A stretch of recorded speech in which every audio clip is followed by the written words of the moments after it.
JDHS Art Department is participating in helping plant trees through the nonprofit organization Trees for the Future. The goal is to raise $100,000 to plant 1 million trees over the next 10 years. The first show will begin at 6:30 p.m. on November 19th outside the auditorium at the high school and run at the same time as the high school choral concert. You will be able to purchase original artwork made by students by cash or check starting at $10. For every dollar paid, 10 trees will be planted. You can also go to trees.org to get more involved. We hope everyone attends and helps the art department reach their goal. Mr. Brodsky really encouraged us to get involved just because of the effect that it's going to have on our community and the environment.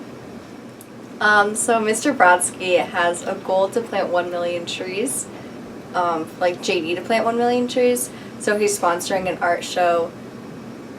So basically his students are making art, matting art, running the whole production so they can be sold to plant trees somewhere in the world. We're trying to spread awareness for the art show through flyers and just telling people about it and telling them to come to it.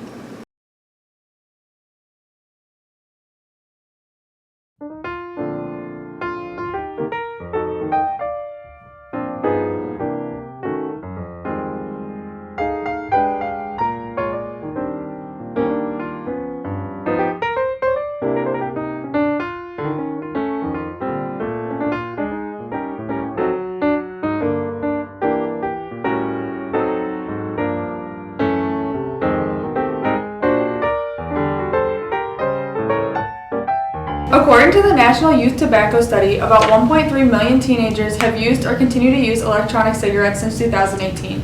The more dangerous part is that these teenagers don't realize what is being put into their body and how it is affecting them. Here are some students and staff from the JDHS community to talk about the effects of vaping and why the use of these products are not meant to be brought to school. So we really just try to keep an eye on kids, keep an eye on what they're doing. It's truly an addiction, so we really try to help students, educate them, educate the parents to what to look for, and if the kid wants help, and if the student wants help, or a parent wants help for their student, we try to give them some programs, some ways that we can help them. How else do you think students and staff can stop the use of electronic cigarettes and vaping in school completely? Well, unfortunately, the reality is, like anything else, do I ever think it'll be stopped completely? No. But I'm hoping we can improve it and make a huge impact on it. But kind of like I said before, just really try to educate people on the dangers of it and just how dangerous it is and how much of a problem it's become. It's more and more in the news, so we're just hoping to educate people and get them the help they need if they need it. We don't know yet. That's the crazy part is it's kind of there are a lot of compounds in the stuff that people are vaping that we don't know what they are. Chemicals, it's a real cocktail of chemicals, and nobody knows yet what the long-term effects are. It's kind of hard to say. I don't really know. It's maybe a little less. I know that there's kind of been a recent. Now we know that there have been a lot of people being hospitalized as a result of vaping and some deaths, which the death toll is climbing all the time. So. I don't know if people are paying attention to that or not, but it's still happening.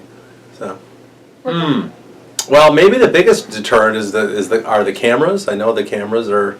I don't know if people are aware of how well those things work, but they work really, really well.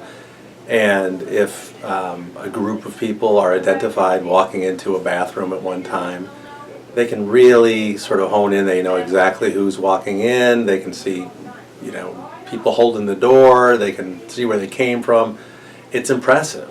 So probably back in early October, we posted the SAD Club, which is Students Against Destructive Decisions, put up some posters in some bathrooms related to vaping, and the idea was just to have people think about what is being put into their bodies when they're vaping.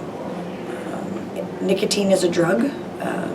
Using a drug at an early age, like nicotine, makes teenagers or puts teenagers at a greater risk for abusing other drugs later on in life and becoming addicted. So I guess the intention behind the posters is just to get people who are in the bathrooms to think about not vaping and why it's a bad decision and things like that. I think maybe I know people tend to have a pretty good relationship with their phones, but there are some quit lines now. So one of them, and I will read this from my thing, but it may appear on your screen. If a person were to text to this number 88709, all caps ditch Juul, one word, DITCHJUUL. You can then enter in a name and an age, and you can say if you're, you can identify yourself. And I tried it to see how it works, and it's kind of cool. They will send you text messages, and you can say, I'm hoping to quit by this and this time. They'll send you text messages. They'll send you sort of encouraging things. Sort of ideas about how to cut back. So that would be something that I would encourage people to try. I know it's not easy. Nicotine is highly addictive, but it's worth a try. So especially if you're thinking about doing it. And I think it's good to portray this message because kids are dying from vaping, juuling, and I think it's good that we spread the message that it's bad. I mean, it would be pretty hard to regulate it just because you can do it so secretively. But I think maybe just bringing awareness of the potential consequences might just help people realize that they shouldn't do it anymore.